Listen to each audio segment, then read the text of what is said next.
Bonjour et merci d'être ici. Si vous êtes tombé sur cette vidéo, c'est probablement parce que vous vous intéressez à mon livre ou aux questions de savoir, d'expériences vécues et de transformation personnelle et collective. Aujourd'hui, je souhaite simplement vous expliquer pourquoi j'ai écrit ce livre, à qui il s'adresse et ce qu'il n'est pas. Ce livre est né d'un constat simple. Il existe un écart profond entre les discours officiels, académiques, institutionnels, sociaux et ce que vivent réellement les personnes dans leur corps, leur esprit et leur parcours de vie. J'ai écrit ce livre pour mettre des mots sur des expériences souvent tues, non pas pour accuser, mais pour rendre intelligible ce qui reste invisible. Il part du vécu, mais cherche avant tout le sens et la réflexion.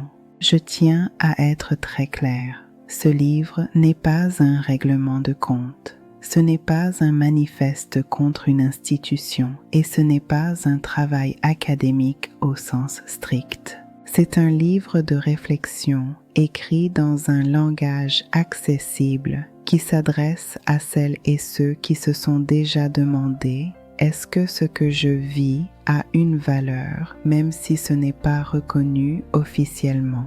Ce livre s'adresse aux personnes qui ont traversé des espaces de formation, de travail ou de pouvoir et qui s'y sont senties en décalage, aux femmes, particulièrement aux femmes racisées, qui portent souvent beaucoup sans que cela soit nommé, mais aussi à toute personne curieuse de comprendre comment les structures influencent les trajectoires individuelles. Il n'est pas réservé à un groupe précis, c'est un livre pour penser ensemble. Dans ce livre, je propose des récits, des analyses personnelles et des pistes de réflexion. Je ne dis pas « voici la vérité ». Je dis « voici une lecture possible ».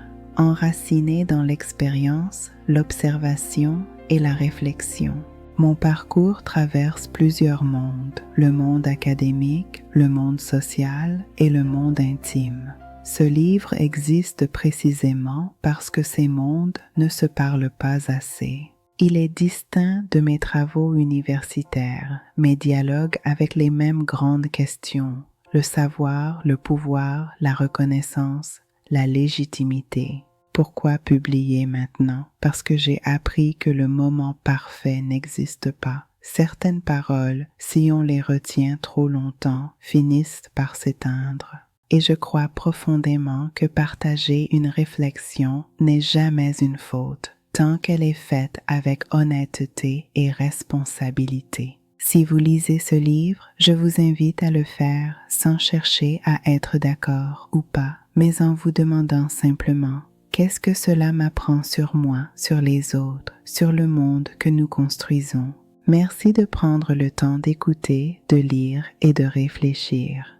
Ce livre est une invitation au dialogue, pas à la confrontation. Si vous souhaitez le découvrir, le lien est dans la description. À bientôt.